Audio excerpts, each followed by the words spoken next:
If you did a quick Google search, you would find a long list of software development methodologies.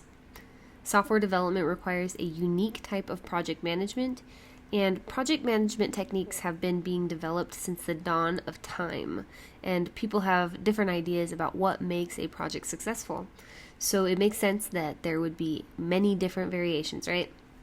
In my experience, each person has a way that they like to do things because it works for them. There will also be other people who disagree with those techniques and will have their own. This dynamic exists in the realm of software development, just like it exists anywhere else. Therefore, there are several variations of software development techniques, and we are going to look over 3 main categories today, along with at least 2 of their subcategories. I say at least because these 3 categories will have several subcategories, so we're just going to talk about 2 for each of them. So, structured design, that's the one over here to the left. This encompasses the famous waterfall methodology. So this waterfall methodology was one of the firsts. And then it also has parallel methodology. And we're going to get into all of these in just a second. Rapid application development encompasses phased and prototyped. Agile, then this one off to the right, we'll be discussing extreme programming and Scrum. So let's go ahead and jump in. So structured development, we're going to be talking about waterfall and parallel. So this was very popular in the 80s. Structured design methodologies have a formal step-by-step approach to the software development lifecycle that moves logically from one phase to the next. First, looking at the waterfall method, once you start the software development lifecycle, you cannot move backwards from the current phase you are in. So we just talked a lot about doing iteration, going around and around. Waterfall development does not have iterations, neither does parallel. So once you are finished with one phase, you have to move on to the next phase, and there is no moving back. So you need to get anything that is going to need to be done for the entire software project in that phase done.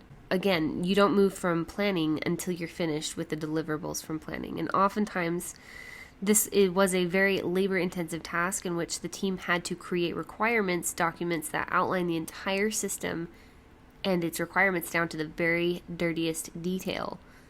Once that was completed, the designing tasks would begin. They were generally allotted certain amounts of time to do this, and this would also be labor-intensive.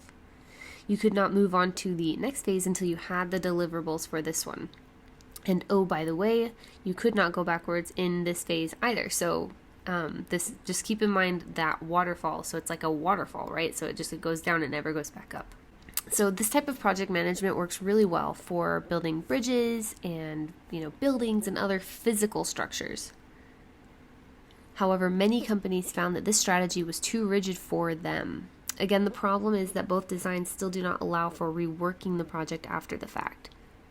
So when things didn't work out, it was too late. Now, a benefit of these designs are that a lot of the requirements are thought through much more comprehensively in order to avoid this problem. So that was definitely something that was a benefit. Because we're not doing iterations, we had to finish each step before moving on to the next. That meant that the team would definitely work very hard to make sure that the documents that were included within that step were complete, like very, very complete. So here we have a little diagram for talking about parallel. So parallel design is also structured design like waterfall. However, instead of completing the whole process together, the team would split up the building at the design phase. After the development teams worked out their pieces, they would come together and try to integrate each piece. So you can see that after planning and analysis, we split off into different design categories there. They would implement their sub-project and then come together after all is said and done and integrate what they were building together. All right, talking about rapid application development, here we have phased and prototyping. So this type of development became popular in the 90s. For this development process, the big change was prototyping. So the designers wanted to get the software into the customer's hands quicker. This was a way that the users could have input into the software's design before the whole thing was built and time for building it had run out.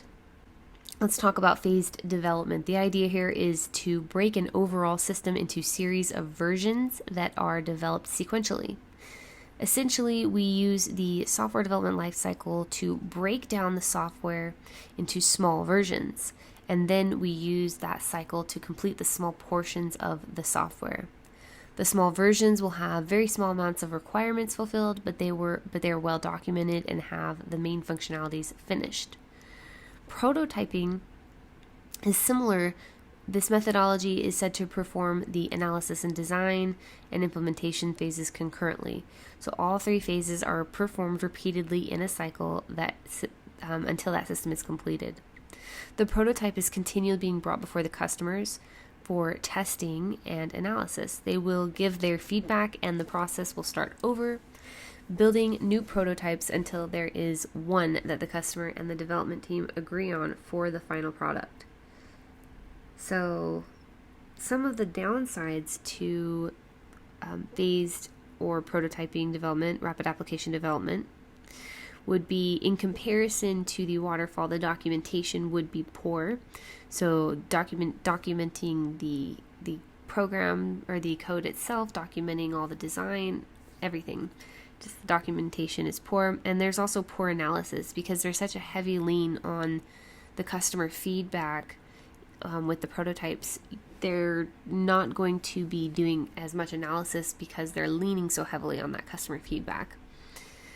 And this can result in poor design because it is important for us to have good analysis so that we can make good design decisions.